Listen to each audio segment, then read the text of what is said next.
স্নেহ শিক্ষার্থীবৃন্দ, সবাইকে ধন্যবাদ এবং শুভেচ্ছা জানিয়ে এবং আজকের অধিবেশনে আমরা অনার্স তৃতীয় বর্ষের ক্লাস শুরু করতে যাচ্ছি।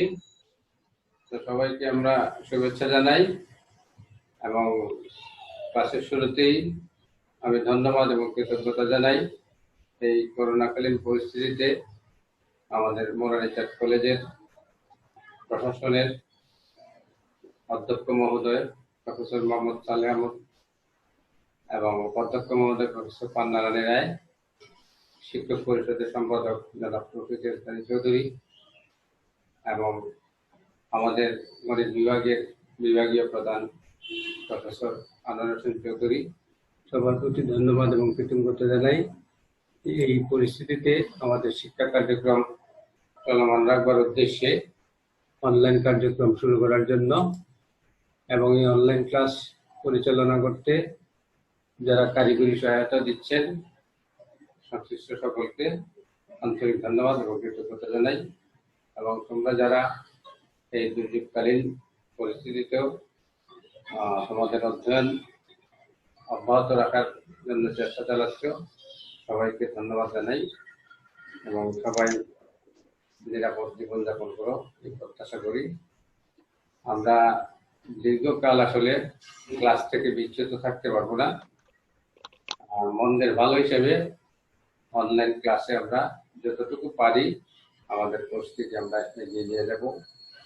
হয়তো গতানুগতিক ক্লাসে আমরা যেভাবে বুঝিয়ে থাকি বা যেভাবে আমরা ক্লাসে পার্টিসিপেট করি প্রাণবন্তভাবে হয়তো এখানে সম্ভব হবে না। তারপর আমরা চেষ্টা করব যে এখান থেকে যতটুকু বেনিফিট আদায় করা যায় সেই প্রচেষ্টা আমাদের থাকবে। এবং অবশ্যই অবশ্যই তোমরা একটা কোর্সের যে বিষয়গুলি পড়ানো হবে, যেগুলি বুঝো না, এগুলি ইনস্ট্যান্ট ক্লাসে অথবা ক্লাসের বাইরে অথবা কমেন্টস আকারে তোমরা জানাই দেবা, তাহলে আমরা বুঝতে পারবো কোথায় আমাদের ঘাটতি আছে, দুর্বলতা আছে এবং কোন জায়গাটুকু আমরা ভালোভাবে বুঝি নাই, সেগুলি আমরা রিপিট করার চেষ্টা করবো। তোমরা অবশ্যই সবগুলি ক্লাসে অংশগ্রহণ করবা এবং ক্লাসটাকে পার্টিসিপেটরি করবা।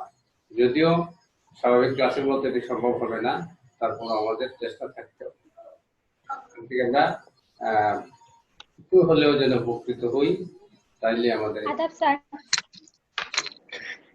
ঠিক আছে। আমি যেহেতু তোমরা বলতেছো যে রিয়েল অ্যানালাইসিসের প্রিলিমিনারি জায়গা থেকে আবার একটু স্টার্ট করতে, তো প্রিলিমিনারি জায়গার সবটুকু হয়তো আমরা আলাপ করতে পারবো না, ভাইটাল কিছু জায়গা কিছু ডেফিনেশন আমরা দিব।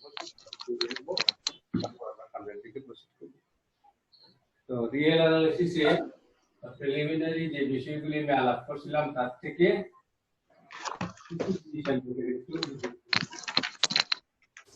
মূলত এটার নাম হচ্ছে function of real analysis. Preliminary হিসেবে তপতি ম্যাডাম অবশ্যই একটি চ্যাপ্টার শুরু করেছেন, প্রথম চ্যাপ্টার, ঠিক না? তপতি ম্যাডাম তো একটা চ্যাপ্টার শুরু করছেন নাকি? জি স্যার। আমার কথা ছিল টপোলজি অফ রিয়েল লাইফ। তো তার জন্য কিছু আমাদের পূর্ব প্রস্তুতি লাগে, তারই অংশ হিসেবে দুই একটা বিষয় আমি একটু ডিসকাস করবো। সেট থিওরির যে তিনটা সেট আমরা এখানে প্রথম হলো ইকুইভ্যালেন্ট সেট, মানে যেগুলি না হইলেই হবে না এগুলি আমরা একটু দেখছি। ইকুইভ্যালেন্ট সেট, ইকুইভ্যালেন্ট সেটটা আমরা খুব অল্প কথায় বুঝি যে দুইটা সেট ইকুইভ্যালেন্ট আমরা তখনই বলবো যখন এদের মধ্যে একটা বাইজেকশন থাকবে। বাইজেকশন দেখতে এক এক এবং সার্বিক ফাংশন বর্ণনা করা যাবে। এই ধরনের অবস্থা যদি বিদ্যমান থাকে দুইটা সেটের মধ্যে, তখন এদেরকে বলবো আমরা ইকুইভ্যালেন্ট সেট। তাহলে আমরা একটু ফরমাল দেখি, এখানে A and B are called, আমি যে কথাগুলি বললাম এগুলি সংস্করণ equivalent set. Equivalent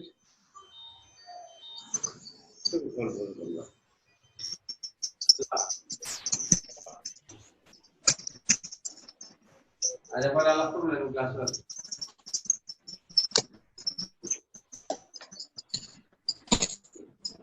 and we are called equivalent set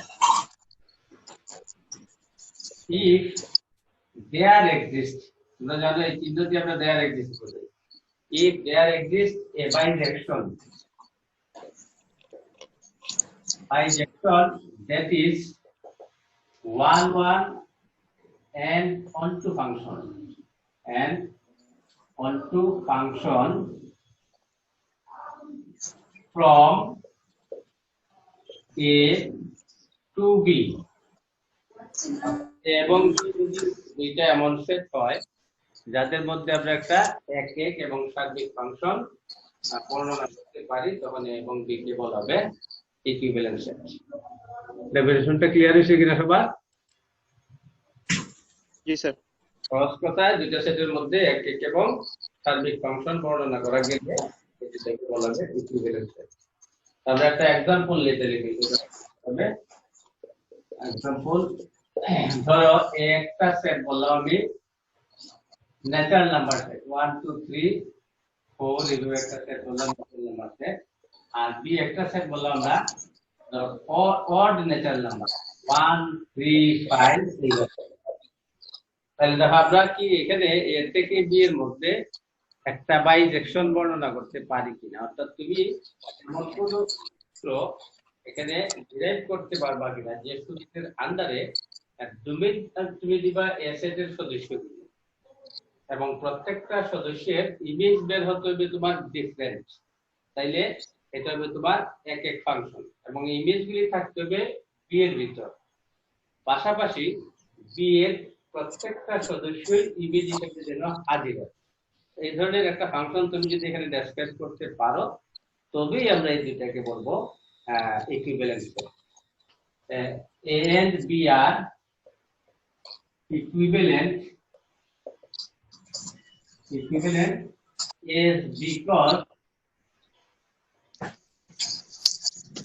there is a সজীব তোর এটা মিট কর function defined by ধরো আমি f of n বললাম, f of n কে বললাম twice n minus 1 যেখানে n ই এর ঠিক। তাহলে দেখো তো এই সূত্র মোতাবেক এটা ফাংশন হয় কিনা, এটা এক এক হয় কিনা, এটা সার্বিক হয় কিনা। আমরা যে সূত্রটা এখানে লিখলাম n দিব আমি s এর থেকে, তাহলে s এর থেকে যখন নাম্বারগুলি দিব দেখো 1 দিলাম তার এগেইনস্টে আসবে কি, যখন n এর ভ্যালু আমি 1 দিব s তার এগেইনস্টে কি আসবে 2 আসবে স্যার। আমি যখন n এর ভ্যালু এখানে s এর থেকে 1 করব তখন ফলাফলটা পাবো কি 1 এখানকার 1 রিলেট হচ্ছে 1 এর 2 দিলে আসবে কত 3 স্যার। 3, তাহলে 2 রিলেট হচ্ছে 3 এর সাথে 3 রিলেট হবে 5 এর সাথে। তাহলে এখন দেখো তুমি একটু অবজার্ভ করে দেখো এ সেটের যে কোনো এলিমেন্টেরই আমরা একটা ইমেজ দিতে এবং প্রত্যেকটা এলিমেন্টের ইমেজগুলো ডিফারেন্ট হচ্ছে না। জি স্যার। আচ্ছা পাশাপাশি দেখো এই সেটের সবাইকে তুমি ইমেজ হিসেবে হাজির করতে পারবা কিনা দ্বিতীয় সেটের, পারা যাবে স্যার। 7 কে হাজির করানো যাবে n এর ভ্যালু কত দিলে? জি স্যার। n এর ভ্যালু n দিলে স্যার, n এর n এর ভ্যালু স্যার সব a সেটের উপাদান দিলে 4 দিলে 7 এর 4 দিলে স্যার 4 জি স্যার 4 দিলে স্যার। আমরা এখানে যদি একটু সার্চ করি তাহলে দেখতে পাবো যে এ সেটের প্রত্যেকটা এলিমেন্টের একটা ডিস্টিংক্ট ইমেজ বি সেটে পাওয়া যাচ্ছে, পাশাপাশি বি সেটের সবাই ইমেজ হিসেবে আসবে। তাহলে প্রত্যেকটা এলিমেন্টের যেহেতু ডিস্টিংক্ট এলিমেন্ট পাওয়া যাচ্ছে, ইমেজ পাওয়া যাচ্ছে, সুতরাং ফাংশনটা হচ্ছে 1 1। আবার বি সেট গুলোটাই যেহেতু তোমার রেঞ্জে চলে যাবে, এটা হচ্ছে অনটু ফাংশন। তাহলে আমরা বলতে পারি এ থেকে বি সেটের মধ্যে একটা বাইজেকশন এখানে ডেসক্রাইব করা যায়, কাজেই a এবং b ইকুইভ্যালেন্ট। ঠিক আছে, as because there is a function defined by eto is 1 1 from a on to b, এই জিনিসটাকে বলছি আমরা ইকুইভ্যালেন্ট সেট। তার মানে আমরা বলতে পারি every element of A has an unique image in B, as well as every element of B is an image of this function. That is, B is the image of range of this function. F is onto function. So since A is 1 1 and onto, then we can get F is bisection. So that's called equivalences. তুমি তোমার নিজের মতো করে বলো, ধারণাটা পরিষ্কার হয়েছে কিনা? পরিষ্কার হয়েছে জি সবার? স্যার। হ্যাঁ,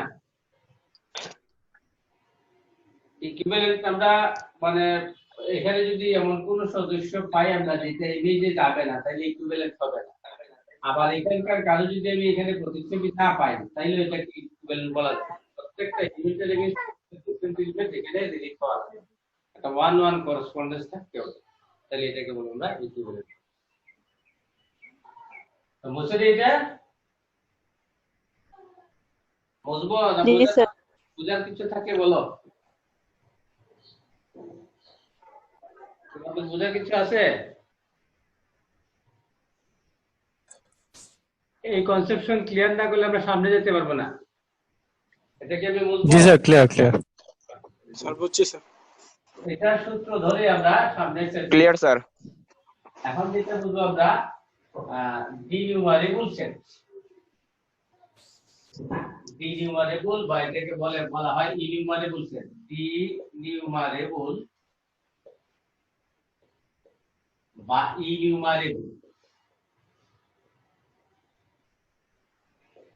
বা এটাকে বলে কাউন্টেবলি ইনফাইনাইট সেট। কাউন্টেবলি ইনফাইনাইট সেট,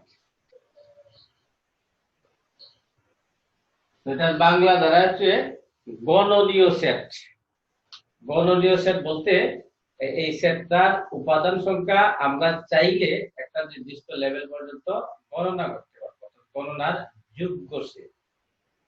কোন একটা সেট যদি ন্যাচারাল নাম্বার সেটের সাথে ইকুইভ্যালেন্ট হয়, তখন এই সেটটাকে বলবো আমরা ডিনিউমারেবল সেট। একটা সেট কার সাথে ইকুইভ্যালেন্ট হবে? ন্যাচারাল নাম্বারের সাথে ইকুইভ্যালেন্ট হতে হবে। অর্থাৎ ন্যাচারাল নাম্বার এখানে মাস্ট আমাদেরকে আলোচনায় আনতে হবে। তাহলে এ set A is said to be denumerable if it is equivalent to the set of natural numbers, n। তাহলে আমরা শুধুমাত্র এটা পর্যবেক্ষণ করব এই সেটটা ন্যাচারাল নাম্বার সেটের সাথে ইকুইভ্যালেন্ট হয় কিনা। ইকুইভ্যালেন্ট হয় তাইলে আমরা তাকে বলবো ডিনিউমারেবল। এখানে আমরা একটা एग्जांपल নিয়ে আসি। ধরো একটা সেট বললাম এ, যেটা হচ্ছে 2 4 6 8। তোমরা বুঝতেই পারতেছো এই সেটটা কোন সংখ্যার সেট পেয়েছি আমরা? এটা কোন ধরনের সংখ্যা? জোড় সংখ্যা। জোড় স্বাভাবিক সংখ্যা নিয়েছি আমরা। এত ইজ ডিনিউমারেবল। তাহলে এটাকে ডিনিউমারেবল বলার অর্থ হলো সে ন্যাচারাল নাম্বার সেটের সাথে ইকুইভ্যালেন্ট। এই বিষয়টা আমরা কিন্তু এখানে হাজির করতে পারি। এত is ডিনিউমারেবল is because it is denumerable equivalent to A Moino speaker of 4. natural number n defined by f of n equal to, দেখো আমি বললাম twice n, যেখানে n হচ্ছে ন্যাচারাল নাম্বার। তাহলে তুমি এখন খুঁজে দেখো যে এই ন্যাচারাল নাম্বার প্রত্যেকটার এগেইনস্টে আমি এই ফাংশন থেকে যা পাবো এরা কিন্তু এই সেটের মধ্যে থাকবে। যখন n এর ভ্যালু 1 2 3 এগুলি আমরা পুট করতে যাব, ইমেজ হিসেবে কি এই নাম্বারগুলো আসবে না? n এর জায়গায় যখন আমি বিভিন্ন জি স্যার। পাবো, জি স্যার। ইমেজ কি ডিফারেন্ট আসবে কিনা, ইমেজ ভিন্ন ভিন্ন আসবে কিনা? জি স্যার, এন এর মান বসালে তো ভিন্ন আসবেই। এবং যারা আসবে এরা কিন্তু এর ভেতরকার সবাই আসবে না? জি স্যার। জি স্যার। এই সেটটা জি স্যার। কিন্তু তোমার ইকুইভ্যালেন্ট, যেহেতু ইকুইভ্যালেন্ট হলো এটাকে বলবো আমরা ডিনিউমারেবল। দ্যাট ইজ আমরা এটাকে নোটেশনে বলবো a is denumerable to equivalent to n. a is equivalent to n. a is equivalent to n, so এখানে since শব্দটা যদি since a is equivalent to n, so a is denumerable.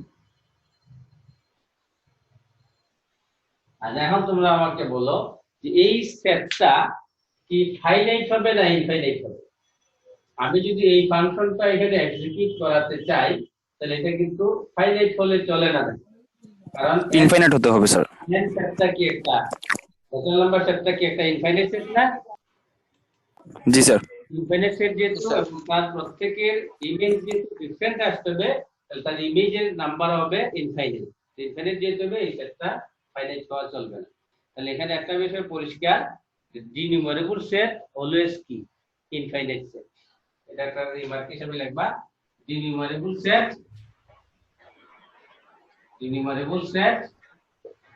is an infinite, হ্যাঁ, ডিনিউমারেবল set হচ্ছে একটা infinite set. আচ্ছা, এইখানে যদি আমি f of n সমান n দিতাম তাহলে কি করতাম? f of n সমান যদি n রাখতাম তাহলে দেখা যেত এই সেটটা হয়ে যেত আসলে একটা ন্যাচারাল নাম্বার সেট না? জি স্যার। ন্যাচারাল নাম্বার সেট, তাহলে মানে ন্যাচারাল নাম্বার সেট সে নিজেই কিন্তু একটা ডিনিউমারেবল সেট, কারণ এই সে নিজের সাথেই কিন্তু তোমার এখানে খুবই ইম্পর্টেন্ট একটা বিষয় এবং ইন্টারেস্টিং বিষয়, এই দুইটা সেটের মধ্যে অর্থাৎ n এবং a এর মধ্যে কে বড় কে ছোট? কোনটা ছোট কোনটা বড়? বড় স্যার এম, বড় হচ্ছে n, হচ্ছে এ। ছোট হচ্ছে এই তো। কিন্তু আমরা যখন এই বৈশিষ্ট্যটা প্রয়োগ করবো ডিনিউমারেবল ইনফাইনাইট, সজীব মিউট কর। ডিনিউমারেবলটা ফাইনাইট না infinite? Infinite. Infinite. Set of natural number is also key. Infinite sir. তার মানে ইনফাইনাইট সেট। interesting বিষয় হলো প্রত্যেকটা ন্যাচারাল নাম্বারের এগেইনস্টে আমি একটা ইভেন নাম্বার পাবোই, এবং এটা যতদিন পৃথিবী থাকবে পৃথিবীর সমস্ত লোক মিলেও যদি কাজটা করে শেষ হবে না। তাইলে আমরা কি করে বলি যে একটা ছোট আর একটা বড়? আমার কথা বুঝতে পারছো? এই ফাংশন মোতাবেক প্রত্যেকটা ন্যাচারাল নাম্বার এগেইনস্টে কি একটা ইভেন নাম্বার আমরা এখানে হাজির করতে পারবোই না? জি স্যার। তাহলে আজ যদি আমি কাজ করি আমার প্রত্যেকটা ন্যাচারাল নাম্বার এগেইনস্টে একটা করে জোড় সংখ্যা আমি আনতে পারবো। কাজে তখন আমরা কম্পেয়ার কিভাবে করি যে আসলে এটা বড়, n বড় আর এর ছোট। কম্পেয়ার করে আমাদের অভিজ্ঞতা থেকে এর ভিতরে 1 2 3 4 5 এইভাবে নাম্বারগুলি আছে, কিন্তু এর ভিতরে একটা করে কম আছে, অর্থাৎ একটা গ্যাপ দিয়ে দিয়েছে। গ্যাপ দিয়ে থাকলো যেহেতু এটাও ইনফাইনাইট, কাজে প্রত্যেকটা ন্যাচারাল নাম্বার এগেইনস্টে একটা ইভেন নাম্বার আমরা পাবোই। এখানে এই বিষয়টা নিহিত যে আসলে ইনফিনিটি কোনো বাস্তব সংখ্যা না, এটা একটা কনসেপশন, এবং এই কনসেপশনটা এক একজনের কাছে এক এক রকম। n সেটের ক্ষেত্রে এলিমেন্ট নাম্বার যা, a সেটের ক্ষেত্রে এলিমেন্ট নাম্বার হয়তো তার অর্ধেক, তাই তো আমাদের স্বাভাবিক দৃষ্টিতে ধরা পড়ে নাকি? জি স্যার। জি স্যার। এই যদি আমরা বলে থাকি যে ইনফিনিটিকে তুমি যদি 2 দিয়ে ভাগ করে এটা ইনফিনিটি থাকে, তো এটা আসলে অন্য আলোচনার বিষয়। এটাকে বলি আমরা, একটা বলি ইনফিনিটি কাইন্ড 1, একটা বলি ইনফিনিটি কাইন্ড 2। এটা ইনফিনিটি কাইন্ড 1 আর পরের যে কনসেপ্টটা এটা ইনফিনিটি কাইন্ড 2। এবং এটা আমি একদিন বলছিলাম যে কোন একজন গণিতবিদ বলছিল যে একটা বস্তুর অংশ বিশেষটা সমান হতে পারে। এটা প্রথমে অনেকেই মেনে নেয় নাই, পরে যখন এই যুক্তি দিল তখন কিন্তু মেনে নিচ্ছে যে একটা বস্তুর অংশ বিশেষ তার সমান হতে পারে। অর্থাৎ n এর মধ্যে অসীম সংখ্যক উপাদান, a এর মধ্যে অসীম সংখ্যক উপাদান। তো ডিনিউমারেবলটা তোমাদের ক্লিয়ার হয়েছে কিনা কনসেপ্ট? জি স্যার। জি স্যার। এখন এই ডিনিউমারেবল থেকে যাব আমরা কাউন্টেবলসে।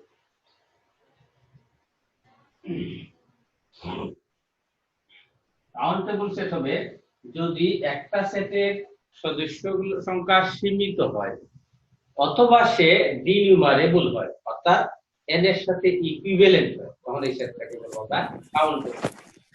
তো ডিনিউমারেবল হচ্ছে গণনীয় আর কাউন্টেবল হচ্ছে গণনার যোগ্য। মানে যদি ফাইনাইট হয় এটা তো অবশ্যই কি গণনার যোগ্য না, আমি গণনা করে শেষ করে ফেলতে পারবো যে এটা এতগুলা সদস্য আছে। আর যদি ডিনিউমারেবল হয় গণনা করা হয়তো আমি শেষ করতে পারবো না, কিন্তু চাইলে আমাকে যদি একটা টাস্ক দেওয়া হয় তাহলে আমি যে টাস্কটা দেওয়া হবে এটা কিন্তু আমি কমপ্লিট করতে পারবো, আমি গণনা করে যেতে পারবো।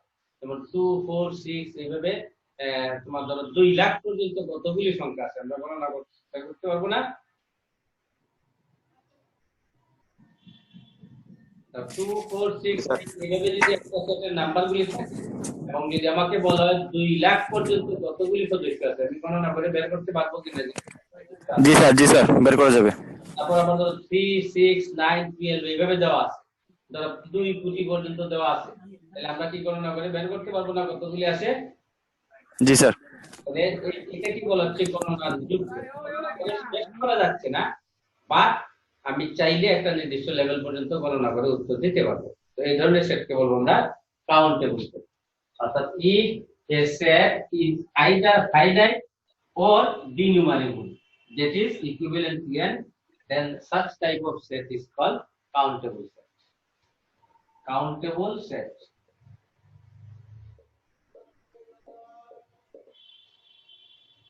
If a set is either finite or denumerable, then is called countable set. Countable set. একটা एग्जांपल আমরা দেই এখানে, ধরো একটা সেট বলা আমি 1 2 3 4 7। তাহলে এখানে দেখো নাম্বারগুলি কিন্তু এলোপাতারি আছে, এলোপাতারি থাক আর যেভাবে থাক এটা ফ্যাক্টর না, কারণ আমি চাইলে এটাকে গণনা করে শেষ করে ফেলতে পারবো। একটা দুইটা তিনটা চারটা পাঁচটা উপাদান আছে, তাহলে এটা হলো ফাইনাইট। আবার একটা সেট নিলাম বি, এটা বললাম 3 6 9 12 এইভাবে নিলাম, তাহলে এটা আমি হয়তো গণনা করে শেষ করতে পারবো না। এখন তুমি দেখো যে এখানে কোনো সূত্র ইন্ট্রোডিউস করা সম্ভব কিনা, যে সূত্র মোতাবেক ন্যাচারাল নাম্বার এগেইনস্টে আমি এইগুলিকে ইমেজ আকারে পাই, সম্ভব কিনা দেখো তো। আমি তাকে n এর ইকুইভ্যালেন্ট দেখাইতে পারবো। এখানে একটা সম্ভব স্যার, যদি গুণিতক আকারে লিখি 3n, দেখো n = 3n, যেখানে n হবে ন্যাচারাল নাম্বার, তাহলে b সেটটা যদিও ফাইনাইট না সে কিন্তু ন্যাচারাল নাম্বার সেটের সাথে ইকুইভ্যালেন্ট হলো, দ্যাট ইজ ডিনিউমারেবল। আজ এটা এক ধরনের কাউন্টেবল সেট। তাহলে এটা গণনা করে শেষ করা যায়, এটা শেষ করা যায় না কিন্তু গণনার যোগ্য সেট। এখন যদি আমি এইভাবে লিখতাম, ধরো এখানে একটা 0 দিতাম বা এখানে একটা -1 দিতাম, তখন তোমার খটকা লাগবে যে আমি এই কোন সূত্র দিয়ে প্রত্যেককে ইমেজ হিসেবে এখানে হাজির করাতে পারবো না। পারবো কি? আমার হাতে সূত্র আছে যে সূত্র মোতাবেক 0 এবং -1 কে আমি ইমেজ হিসেবে আনতে পারবো, পারবো কি না? পারবো না। যেহেতু পারবো না তাহলে এটা n এর সাথে কি হবে না, ইকুইভ্যালেন্ট হবে না, দ্যাট ইজ ডিনিউমারেবল হবে না, কাজেই তাকে কাউন্টেবল বলা যাবে না। কথাটা পরিষ্কার? জি স্যার। কাউন্টেবল হইতে গেলে তাকে আইদার ফাইনাইট অর ডিনিউমারেবল হইতে হবে। ডিনিউমারেবল হইতে গেলে একটা সূত্র এখানে তোমাকে হাজির করানো যেতে হবে যাতে সে n এর সাথে ইকুইভ্যালেন্ট পায়। এর সাথে হলো তোমার আনকাউন্টেবল সেট, তার নাম্বার আনকাউন্টেবল। Uncountable set. তো এটা ক্লিয়ারলি দেখো, ফাইনাইট যদি হয় বিষয়টা কি হয়ে যাবে, যদি একটা সেট ফাইনাইট হয় তাহলে এটা কি হবে, কাউন্টেবল হবে না? আনকাউন্টেবল। কাউন্টেবল। জি স্যার। তারপরে এটা ফাইনাইট হওয়া যাবে না। আবার ডিনিউমারেবল হইলো কি হয়ে যায়,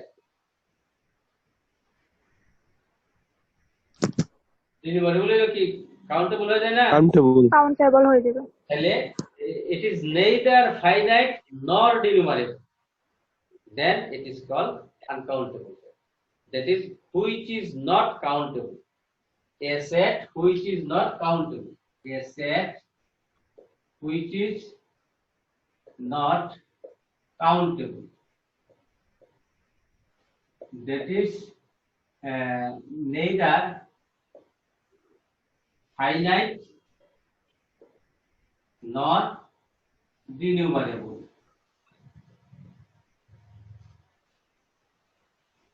Is called uncountable set. Uncountable set.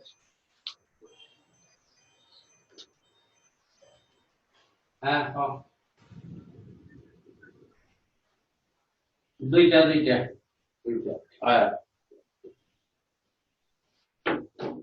আচ্ছা, তোমাদের কানেকশন যদি ড্রপ হয়ে যায় 40 মিনিটের একটা বার আছে, দেন 5 মিনিট পরে আবার ঢুকবা, ঠিক আছে? আচ্ছা, তাহলে এটা যেহেতু ফাইনাইট হওয়া যাবে না, তার মানে অবশ্যই সে ইনফাইনাইট সেট, ঠিক কিনা? জি স্যার। আবার ডিনিউমারেবল যেহেতু হওয়া যাবে না, এখানে কোনো ফাংশন আমরা ডেসক্রাইব করতে পারবো না যে ফাংশনটা এক এবং সার্বিক। তার মানে একটা বিষয় পরিষ্কার, uncountable set must be infinite set, এবং এটা কিন্তু কোনো সূত্রের আন্ডারে এই সেটের সদস্যগুলি আসবে না। তাহলে আমরা এখানে একটা এক্সাম্পল দিতে পারি, এরকম যে একটা সেট ধরো আমি বললাম 0 to 2, তাহলে এই যে 0 to 2 লিখলাম, এটা আমরা বুঝতেছি এটা একটা ইন্টারভ্যাল লেখা হয়েছে, ঠিক না? তো এই ইন্টারভ্যালে দেখো সদস্য সংখ্যা কি সীমিত না অসীমিত, সসীম না অসীম, এই বিষয়গুলো নিয়ে যদি আমরা ডিসকাস করি, এর সদস্য মানে সংখ্যা সীমিত কিনা, সদস্য সংখ্যা সসীম কিনা, এই উত্তরগুলি কি আসবে? না স্যার, অসীম। সদস্য সংখ্যা অসীম। সীমিত কিনা?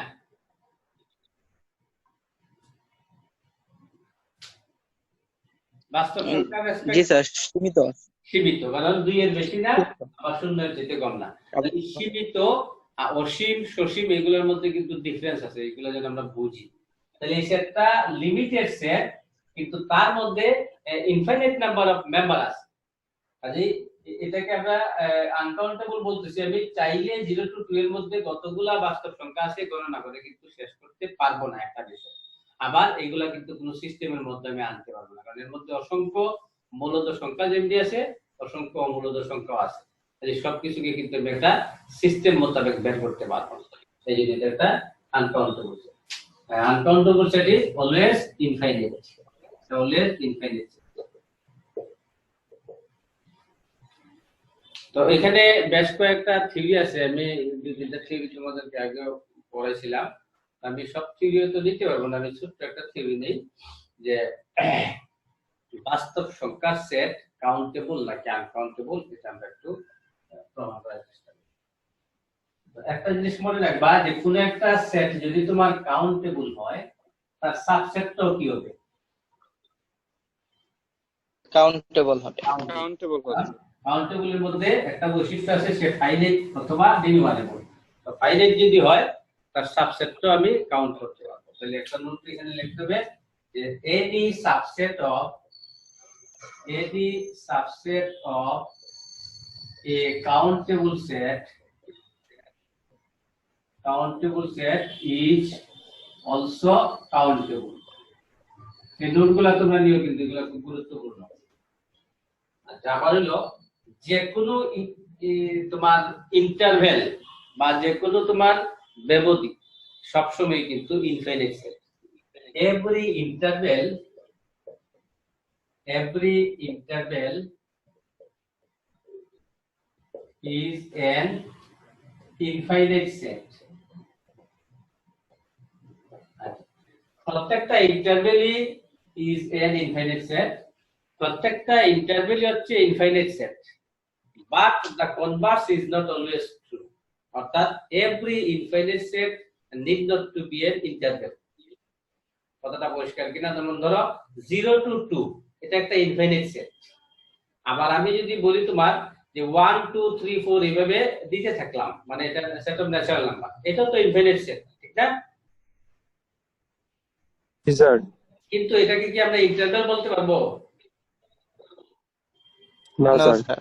ইন্টারভ্যাল বলতে গেলে হয়তো কি যে ধারাবাহিক সব ধরনের বাস্তব সংখ্যা তার মধ্যে থাকতে হয়, কিন্তু এর যদিও ইনফাইনাইট সেট 1 এর পরে স্কিপ করে আসে 2, 2 এর পরে 3, তার মানে 1 2 এর মাঝখানের নাম্বার 2 3 এর মাঝখানের নাম্বার এতে নাই, যেহেতু নাই এটাকে ইন্টারভ্যাল বলা যাবে না। But every infinite set need not to be an infinite set. এই দুইটা আমরা আপাতত মনে রাখলাম। এখন যে থিওরিটা আমরা নিব এটি হলো তোমার prove that the set of real numbers are is not countable, বা তুমি বলতে পারো আনকাউন্টেবল। তাহলে এই প্রমাণটা দেখো, বাস্তব সংখ্যার সেট যেহেতু অনেক বড়, এই প্রমাণটা কিন্তু আমরা একেবারে যে খুব স্বাভাবিক ওয়েতে যে আর ইজ নট কাউন্টেবল প্রমাণ করে ফেলতে পারবো তা কিন্তু না, কারণ আর এর ভিতরে এত উপাদান আছে, আমি কিন্তু এগুলি নিয়ে সারা জীবন কাজ করলে শেষ হবে। তাহলে মানে এখানে এই সমস্ত প্রমাণের ক্ষেত্রে আমরা একটা পদ্ধতির আশ্রয় নিয়েছিল, যে যুক্তি নির্ভর একটা পদ্ধতি, বা এটাকে বলে থাকি আমরা ইনডিরেক্ট মেথড। অর্থাৎ যা প্রমাণ করতে বলা হবে তার উল্টা বৈশিষ্ট্যটা আমরা আগে স্বীকার করে নিব, স্বীকার করে নিয়ে তার ভেতরে কিছু গবেষণা চালাবো। গবেষণার কোনো এক পর্যায়ে যদি আমি দেখি যে আমার জানা জ্ঞানের সাথে এটা কন্ট্রাডিক্ট করে, তখন বলবো আমার মানে অ্যাসাম্পশনটা আসলে ঠিক নাই, আমি যা সাপোজ করেছিলাম এই সাপোজিশনটা আসলে রং। ওখান থেকে আমরা সিদ্ধান্তে পৌঁছে যাবো যে আমার সাপোজিশন যেহেতু ভুল, তার কাউন্টার পার্ট যেটা সেটা হচ্ছে সঠিক। তাহলে আমরা আগে ধরে নিব আর কোন ধরনের সেট বলা হচ্ছে নট কাউন্টেবল সেট। তাহলে আমি ধরে নিব কি এটা কাউন্টেবল স্যার। কাউন্টেবল ধরে নিয়ে আমরা দেখি যে কি করা যায়। Let the set of real numbers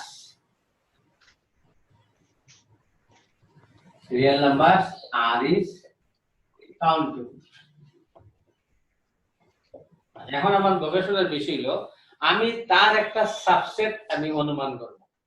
এই সাবসেটের মধ্যে তো অবশ্যই ইন্টারভ্যালও পড়ে না? জি স্যার। তাহলে আমি একটা সাবসেট নিব, একটা ইন্টারভ্যাল, ধরো আমি 0 to 1 একটা ইন্টারভ্যাল নিলাম। যেহেতু 0 to 1 হচ্ছে আর একটা সাবসেট, তাহলে এই থিওরি বলতেছে কি any subset of A countable set is also.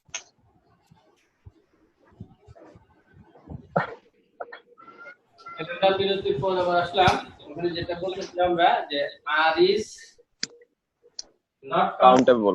করতে গিয়ে তুমি তোমার নিজের সবটা আগেই বানাই নিবা যে কিভাবে তুমি প্রমাণ করতে যাও। তুমি ইনডিরেক্ট প্রুফ তুমি ধরলে আর ইজ কাউন্টেবল, এখন তুমি তোমার এখানে একটা এলিমেন্ট কিভাবে নিয়ে আসতে পারবে কিনা যে এটা কোনো কন্ট্রাডিকশন তৈরি হবে। নাও উই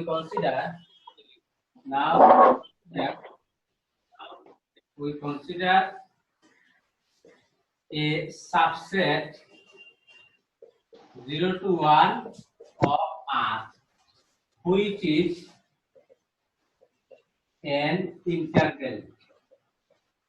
ঠিক আছে, আমি বললাম কি যে আমি আর একটা সাবসেট নিলাম 0 to 1 একটা ইন্টারভ্যাল, আর আমরা আগে বলেছিলাম যে সব ইন্টারভ্যালই কোন ধরনের set? Every interval is an infinite set. পাশাপাশি আমরা কিন্তু এক্সাম্পলে বলেছিলাম এটা আনকাউন্টেবল না, যে কোনো ইন্টারভ্যাল। জি sir. Sir uncountable. Infinite and uncountable set. তোমরা ভিডিও যখন দেখবা তখন পেনে দেখতে পারবে, এগুলো বোঝা যাবে। তারপরে কি জানি ইন্টারভেল, যেহেতু আমরা আর কে বলতেছি কাউন্টেবল, তাহলে এই থিওরি বলতেছি কি তার একটা সাবসেটও কি হবে, কাউন্টেবল হবে, ঠিক কি না? তাহলে since R is countable, so each subset 0 to 1 is also countable. মানে আমাদের এই থিওরি বলতেছে যে কোনো কাউন্টেবল সেটের সাবসেট হচ্ছে countable, but we know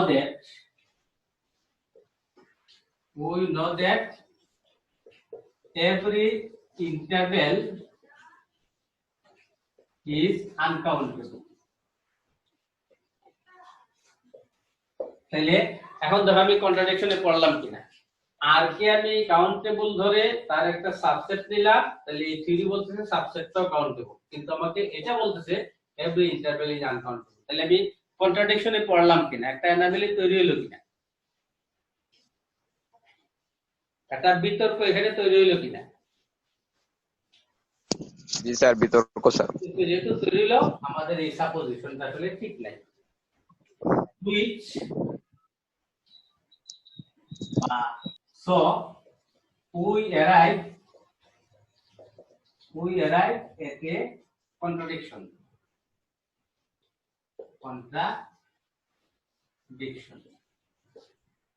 Therefore R is not countable. Proof হয়ে গেল। তাহলে এটা সম্পূর্ণ একটা লজিক্যাল তোমার প্রুফ, এবং এই প্রুফটা ইনডিরেক্টলি নিতে হবে, ডাইরেক্ট কোনো প্রুফ নেওয়ার সিস্টেম এখানে নাই। তো এইভাবে তুমি এটা মুখস্থ করবে না, তুমি তোমার নিজের মতো করে যুক্তি উপস্থাপন করো। যুক্তিগুলো যদি রিয়েল নাম্বারের রেসপেক্টে সঠিক হয় তাহলে তোমার প্রুফটা সঠিক হয়ে যাবে। তো এই ধরনের আরো কিছু প্রমাণ আছে, তোমরা এগুলি দেখে নিবা। আমি আরো দুই একটা দেখাইছি, আমি শুধু এখানে কোনগুলি তোমাদের পড়তে হবে একটু লিখেছি। এটা কি বুঝছি সবাই আমরা? আর যে কাউন্টেবল হয় না, বুঝা গেছে কিনা? জি স্যার। জি স্যার। জি স্যার। যে দুইটা থিওরি আর দুইটা থিওরি পড়বা, যে একটা ইন্টারভেল তোমার আনকাউন্টেবল হয় বা কাউন্টেবল হয় না, বিষয়টা প্রমাণ করবা। প্রুফ দ্যাট তো 0 to 1 বললাম, তো ইজ নট কাউন্টেবল, বা একটা বললা আনকাউন্টেবল। দুইটা থিওরি একই ধরনের প্রমাণ। Proof that the set of rational numbers q is countable. তাহলে মিনিমাম এই দুইটার উপর পড়বা। ইন জেনারেল এগুলি পরীক্ষাতে সেটআপ করা, এবং লজিকগুলো তুমি পড়লেই বুঝতে পারবা। আমি আর বিস্তারিত বললাম না, এই দুইটার মধ্যে কোন একটা হয়তো আমি এর আগে ক্লাসে পড়াইছি। তাহলে এই দুইটা দেখে নিবা। এখন আমরা চলে যাব জ্ঞানীন চ্যাপ্টার, যেটা আছে তোমার যে টপোলজি অফ রিয়েল লাইন। ওটাতে আমরা topology of real line. Rational নাম্বারের সেট কি কাউন্টেবল? হ্যাঁ, কাউন্টেবল কারণ রেশনাল নাম্বারগুলি দেখো দুইটা ইন্টিজারের রেশিও হয়তো, দুইটা পূর্ণসংখ্যার অনুপাত হয় না, তাহলে দুইটা পূর্ণসংখ্যার অনুপাত তুমি দেখো, ধরো 0/1 লেখলা, এর পরেরটাই কিন্তু তুমি যদি লেখো 0/2 0/3, এটা একটা সিস্টেমের মধ্যে আছে না? জি স্যার। বা 1/2, আবার 2/2 3/2, এগুলো কিন্তু একটা সিস্টেমের মধ্যে আছে। সিস্টেমের মধ্যে যেটা আছে, এটা চাইলে আমরা একটা সার্টেন লেভেল পর্যন্ত গণনা করতে পারি, এই জন্য এটা কাউন্ট। তাহলে আমরা এখন যাব এটা টপোলজি অফ রিয়েল লাইন। তো এখানে মূলত যা ডিসকাস করা হয়েছিল যে একটা ব্যবধির লেন্থ, এই নিয়ে ডিসকাশন আছে। ব্যবধির লেন্থ, টপোলজি অফ রিয়েল লাইনে একটা ব্যবধির লেন্থ। তাহলে আমরা একটু ব্যবধি সম্পর্কে একটু বুঝি আগে। Finite interval, finite interval, finite interval হলো যেমন একটা ব্যবধি বা ইন্টারভেল যার লেন্থটা হবে একটা ফাইনাইট নাম্বার। ধরো আমি যদি বলি যে এ একটা রিয়েল নাম্বার, বি একটা রিয়েল নাম্বার, তাহলে এটা একটা ইন্টারভেল হতে পারে। তো যেহেতু দুইটাই রিয়েল নাম্বার আমি বলতেছি, এখানে বি ধরো আমি বড় বললাম আর এ ছোট বললাম, তাহলে তার লেন্থটা হবে বি মাইনাস। আমি যদি রিয়েল লাইনে থাকি, এখানে 0, এখানে আছে এ, বি কে আমি বড় ধরলাম, তাহলে দেখো এই এ বি ইন্টারভেলের লেন্থ হবে এইটুকু। তো এইটুকু যদি আমি পরিমাপ করি, এইটা হচ্ছে বি আর এটা হচ্ছে এ, তাহলে এই লেন্থটা কি বি মাইনাস না? এই জি স্যার। ব্যবধানের দৈর্ঘ্যটা হচ্ছে বি মাইনাস এ। তাহলে ফাইনাইট ইন্টারভেল হচ্ছে তোমার এই শুরু নাম্বার আর শেষ নাম্বার দুইটি একটা ফাইনাইট নাম্বার বা রিয়েল নাম্বার, যেখানে একটা ছোট একটা বড়, এই যে আমরা ছোটটা আগে লিখি বড়টা পরে লিখি। তাহলে এটা মনে হতে পারে, দেখো এখানে নিলাম এই, তাহলে দেখো এটা ওপেন আর এটা কিন্তু close. In every case the length is B minus A, দৈর্ঘ্যটা কিন্তু বি মাইনাস এ, কারণ এখানে এ নাই, এখানে এ আছে, তো নাই এবং আছে এই দুইটা দিয়ে আমি কিন্তু যে লেন্থ মাপতে যাব, একটা পয়েন্টের কি কোনো লেন্থ আছে? No, sir. কোনো দৈর্ঘ্য আছে? না স্যার। তাহলে এই পয়েন্টটা এখানে থাকুক বা না থাকুক এটা ম্যাটার করে না, লেন্থ মাপতে গিয়ে ম্যাটার করে না। এই জন্য ওপেন ইন্টারভেল হোক, ক্লোজ ইন্টারভেল হোক, বা ওপেন ক্লোজ হোক বা ক্লোজ ওপেন হোক, in every case the length is b minus a. তাহলে একটা ফাইনাইট ইন্টারভেলের লেন্থটাও কিন্তু ফাইনাইট। তুমি এটা যখন মাপবা, এটা একটা ফাইনাইট নাম্বার, এটা হচ্ছে length of every interval above mentioned। পরিবর্তিত সব ইন্টারভেলের লেন্থ হচ্ছে এটা। আরেক ধরনের ইন্টারভেল আছে ইনফাইনাইট ইন্টারভেল, ইনফাইনাইট ইন্টারভেল, এটার লেন্থটা আবার তোমার ইনফাইনাইট হবে। এটা হতে পারে যে একটা নাম্বার থেকে শুরু আর ইনফিনিটি পর্যন্ত, আর ইনফিনিটির দিকে কখনোই কি দেওয়া হয় না, সেকেন্ড ব্র্যাকেট বা থার্ড ব্র্যাকেট হয় না। ক্লোজ দেওয়া হবে না। বা আমি বললাম a টু ইনফিনিটি, বা আমি বললাম যে মাইনাস ইনফিনিটি থেকে a, বা মাইনাস ইনফিনিটি থেকে এইভাবে আমরা যেভাবে যাই, এভরি কেসে তার লেন্থটা হবে তোমার ইনফিনিট। তাহলে লেন্থ হবে, লেন্থ উইল বি ইনফিনিট। তো ইনফিনিট হবে, এবং এই ইনফিনিটিটা কি কোনো বাস্তব সংখ্যা? না স্যার। ইনফিনিটি বাস্তব সংখ্যা না, এটা একটা কনসেপশন, এটা একটা কনসেপশন। এই জন্য তোমরা ওই যে ডেডিকাইন কাট বলে একটা বিষয় আছে ফার্স্ট চ্যাপ্টারে, এটা একটু পড়ে নিও, যে ইনফিনিটিকে বাস্তব সংখ্যা থেকে আলাদা করার জন্য ডেডিকাইন কাটে এখানে কিছু বিষয় নিয়ে আসে, সেখান থেকে বললে এটা একটা সিম্বল। তো ওই প্রত্যেকটা কেসেই লেন্থটা হবে তোমার ইনফিনিটি, এবং এই ইনফিনিটিতে কিন্তু নির্দিষ্ট কোনো বাস্তব সংখ্যা না, এটা একটা কনসেপ্ট। তো মূল আলোচনা হবে এই ইন্টারভেলের উপর। Open close, close open, open open, close close, এগুলো আমরা জানি। এখন এখানে যেটা আমরা প্রথমেই পড়ব হচ্ছে নেইবার। নেইবার খুব গুরুত্বপূর্ণ কনসেপশন। নেই, NEIGH BOURHOOD, মানটা কিন্তু সঠিকভাবে পড়বা, নেইবার। তার বাংলা হলো তোমার প্রতিবেশ। প্রতিবেশ যদি আমি জেনারেল কনসেপশনে বলি, ধরো আমি আমার ফ্যামিলির মধ্যে 10 জন মেম্বার আছে, এই 10 জন মেম্বার আমার এই ফ্যামিলি যদি আমি একটা রিজন মনে করি, এই রিজনটা হবে তোমার একটা আমার একটা নেইবার, কারণ এই মেম্বারগুলিকে নিয়ে আমার ফ্যামিলি। এখন অন্য কারো ফ্যামিলির লোক আমার নেইবারহুড হবে না, তাহলে এখানে খুব ক্লোজলি একটা মনিটরিং ব্যবস্থা থাকতে হবে, যে পয়েন্টগুলি থাকবে খুব কাছাকাছি। একটা সেট নিয়ে আমরা আলাপ করব, ওই সেটটা কোন একটা পয়েন্টের নেইবারহুড হবে কিনা, তখন তুমি কিন্তু খুব ক্লাস্টারটা খুব ছোট আকারে প্রথমে কল্পনা করবা। আবার যদি আমি ধরি যে একটা পাড়ার মধ্যে কয়েকটা পরিবার আছে, এই পরিবারগুলি মিলিয়ে নিয়ে যদি আমি একটা রিজন কল্পনা করি, তাহলে এই প্রত্যেকটা পরিবারই ওই রিজনের একটা, ওই রিজনটা প্রত্যেকটা পরিবারের কিন্তু নেইবারহুড। এইভাবে আমরা চাইলে এক্সপ্যান্ড করতে পারি। পাড়া, কয়েকটা পাড়া নিয়ে আবার একটা অঞ্চল হতে পারে, আবার কয়েকটা অঞ্চল নিয়ে একটা থানা হতে পারে। এইভাবে আস্তে আস্তে আমরা স্প্রেডিং এ যেতে পারি। তো নেইবারহুড এর বাংলা শব্দ হলো প্রতিবেশ। এখন ম্যাথমেটিক্যালি বিষয়টা বলবো আমরা এইভাবে যে যদি তুমি কোন একটা রিয়েল নাম্বার কল্পনা করো, যে রিয়েল নাম্বারটা একটা সেটের ভিতরে আছে। এখন ওই সেটের ভিতরে একটা ওপেন ইন্টারভ্যাল তুমি চিন্তা করতে পারো কিনা, যে ওপেন ইন্টারভ্যালটা ওই রিয়েল নাম্বারটাকে কন্টেইন করে এবং ওই সেটের একটা সাবসেট হয়, দেন ওই সেটটাকে বলবো আমরা ওই রিয়েল নাম্বারের নেইবারহুড। আমি একটু ফরমাল লিখি তাহলে তোমরা তো বুঝতে পারবা।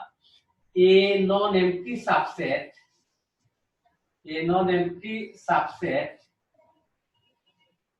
n of R, অবশ্যই সে বাস্তব সংখ্যার সাবসেট হতে হবে, is said to be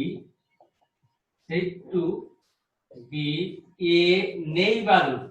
এই নেইবারহুডকে আমরা সংক্ষেপে NBD ডট দিয়ে লিখতে যাচ্ছি।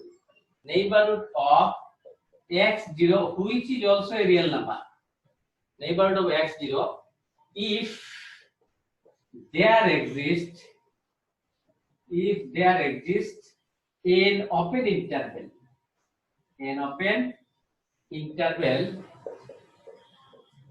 তো আমরা এটাকে বললাম I, such that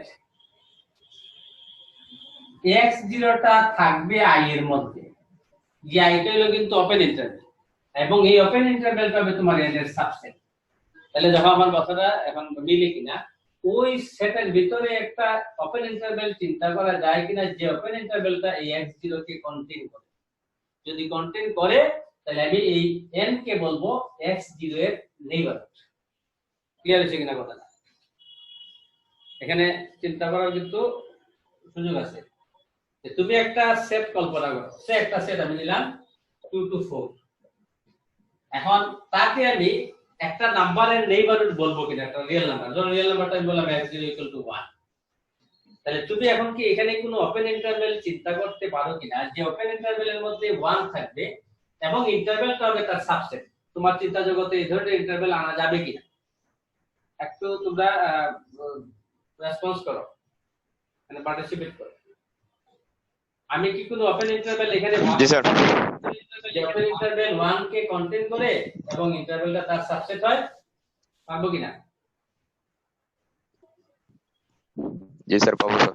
বলো ইন্টারভ্যালটা কি হতে পারে? এটা ইন্টারভ্যাল বলো তুমি।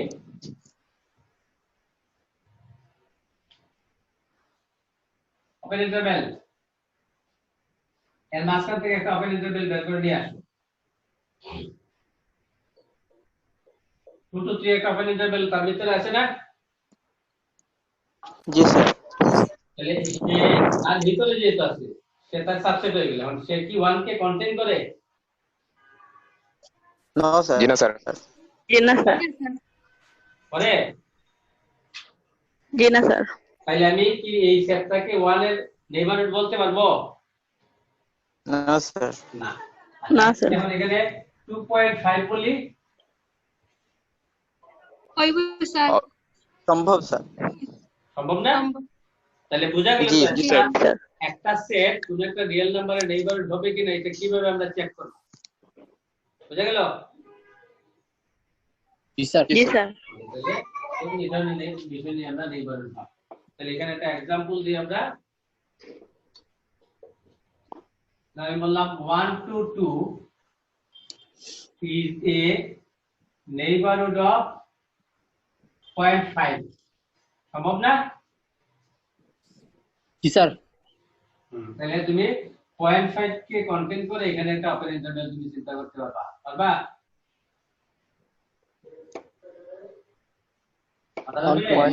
জি স্যার। কেমনে পারবা?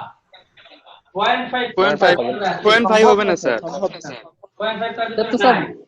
1.5 না স্যার 1.5 হলে হবে স্যার। 1.5 হলে হবে স্যার। তাই হবে। ইয়েস। তাহলে এখানে আরো চিন্তা করতে হবে। Example 2, 1 to 2 is a neighborhood of x0 = 1, neighbourhood হবে কিনা? সম্ভব স্যার। হবে স্যার। জি স্যার সম্ভব হবে স্যার। ভালো করে চিন্তা করো। স্যার ওয়ান তো মনে হয় ক্লোজ, এখানে ওয়ান নাই। তুমি কি কোনো ওপেন one ইন্টারভেল sir আনতে পারবা কি? ওপেন ইন্টারভেলটা 1 কে ও শুধু তার সাবসেট আনতে পারবা কিনা? 1 কে ক্যারি করে sir.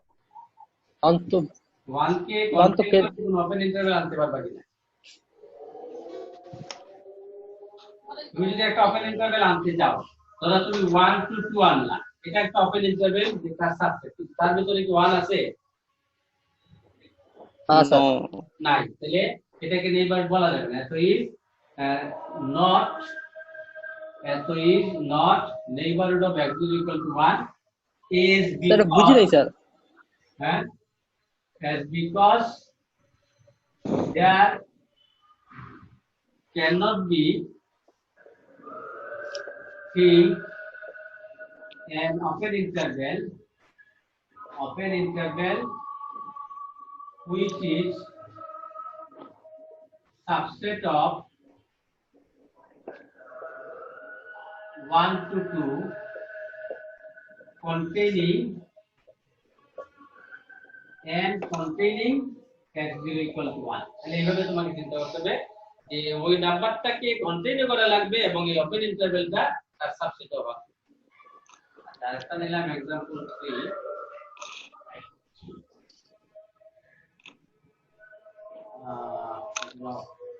1 to 4 is a neighborhood of x0 equal to 2. দেখো তো হয় কিনা? জি স্যার। হবে স্যার। এখানে এখন হবে স্যার। অসংখ্য ওপেন ইন্টারভ্যাল চিন্তা করতে পারবো যে ইন্টারভ্যালটা তার সাবসেট হবে এবং 1 4 স্যার। যেমন 1 2 3 বললাম। তাহলে কনসেপ্টটা নেইবারহুড হবে, কনসেপ্টটা নেইবারহুড হবে না, বিষয়টা আমরা পরিষ্কার বুঝতে পারলাম। বুঝা গেছে?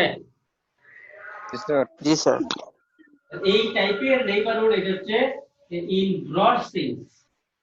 ইন ব্রড সেন্সে নেইবারহুড, কিন্তু নেইবারহুডটা আমাদেরকে ইন তোমার শর্ট সেন্সে জানতে হবে, অর্থাৎ তোমার খুব ক্ষুদ্র বাস্তব সংখ্যা নিয়ে চিন্তা করে নেইবারহুড আমাদের ভাবতে হবে, যেটাকে বলা হবে অ্যাপসাইলন নেইবারহুড। এই নেইবারহুডটাকে বলে such type of neighbourhood, such type of neighborhood is called symmetric neighborhood. Symmetric neighborhood. Symmetric neighborhood. আর এরপরে আমরা যেটা বলবো এটা হলো অ্যাপসাইলন নেইবারহুড। আচ্ছা, এখানে আমরা একটা বিকল্প সংজ্ঞা দিয়েছি, হ্যাঁ, alternate solution, alternate definition, alternate definition মানে একভাবে তুমি বুঝো বিষয়টা এমন না। অল্টারনেটিভ হলো যে এর মতো করে এই নন এন্ট্রি subset n of r is said to be a neighborhood of x0 belongs to r if there exists an open interval ab যেটা x0 কে কন্টেইন করে এবং সে নিজে থাকবে n এর মধ্যে। a নন এন্ট্রি সাবসেট